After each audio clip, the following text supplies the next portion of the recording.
Thank you very much, Jeremy. We'll get you to meet your namesake at some point, and maybe they'll go for a ride together and see if you can keep up.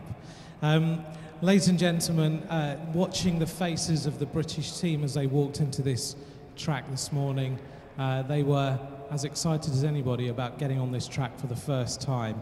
And we're going to talk a little bit about the previous Olympic Games and then what we hope will be a fantastic Games for the Great Britain team. So I'd like you to welcome a man who won 2 bronze medals in the last London Olympics in 1948, Tommy Godwin, and an inspirational cyclist who won 3 gold medals in Beijing, Sir Chris Hoy.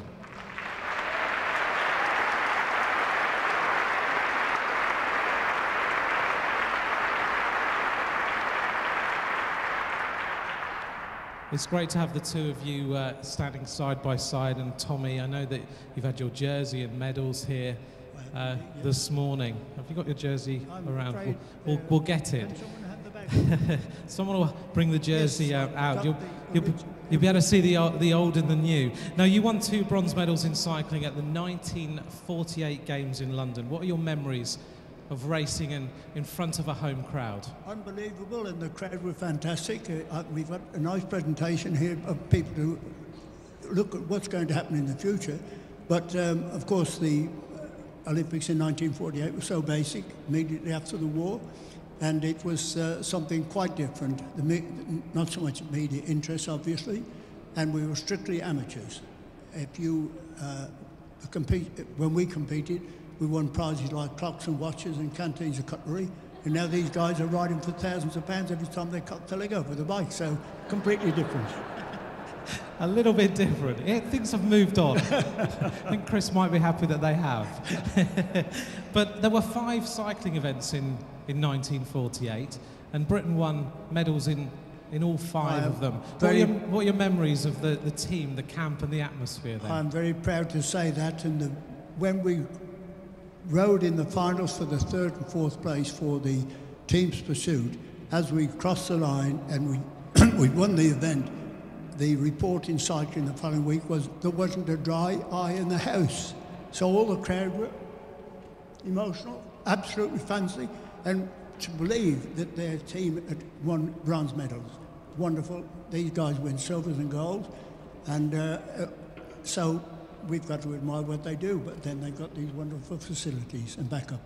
Now, talking about the facilities, the 1948 Games were held outdoors in Herne Hill. On the big open track, twice the size of this, 503 yards around, bituminous, that was a tar surface, and in the warm weather, the surface was softened, and as you sat on the bike, you could feel it going into the surface.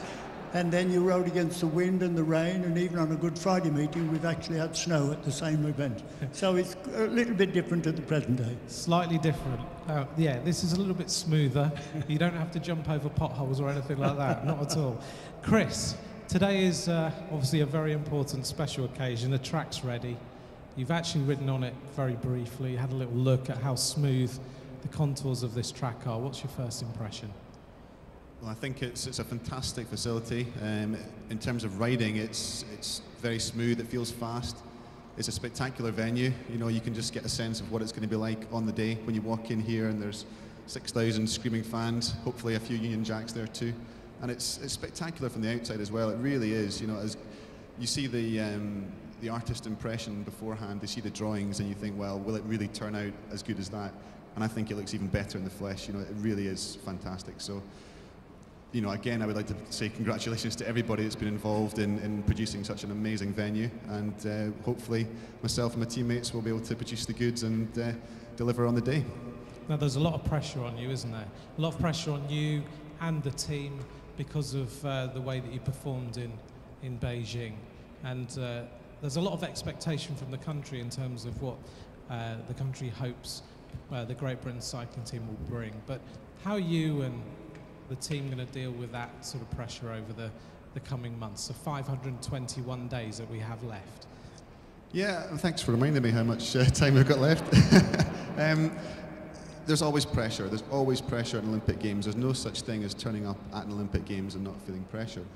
I think we'll use the fact it's a home venue in a positive way. We'll use that energy, that feel-good factor. And you know, I've seen how other countries have raised their games when it's been a home Olympics. I've been to the Olympics in Sydney, Athens and Beijing, and the home nations every time produced exceptional performances. So hopefully, I think we'll be no different to that.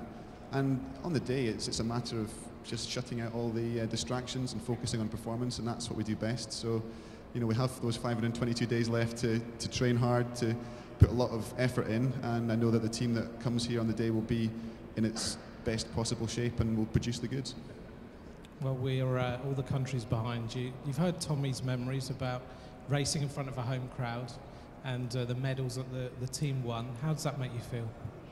Well, it's inspirational, and Tommy was a hero to a gentleman who set up and still runs the City of Edinburgh Racing Club, a guy called Brian Annable, and he helped me in my early years in track cycling, and he always told me about Tommy Godwin. And I remember meeting Tommy for the first time in 1999 when he presented me with a medal at the British Sprinters League in Manchester. So, you know, it's fantastic to hear these stories from the previous Olympics in London, and you know, I'd love to think that in a few years' time the Olympics come back to Britain, you know, I'll be there to tell someone else my stories, and you know, it'll be interesting to see how much things have changed by then. Great. Any final word, Tommy, before I would like to wish the team all the best, but they've got a lot to live up to, because if we go as far back as 1908, when the Olympic Games were held in London, every member of the team, or all the events on single bicycles, was won by British riders. In 1948, every member of the team won medals, and now they've got to do the same thing. They've done it abroad, but they've got to do it in front of their own home crowd. And I wish them all the best. Thank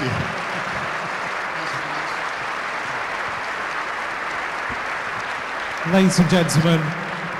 No pressure then, yeah. No pressure. Tommy Godwin and Sir Chris Hoy.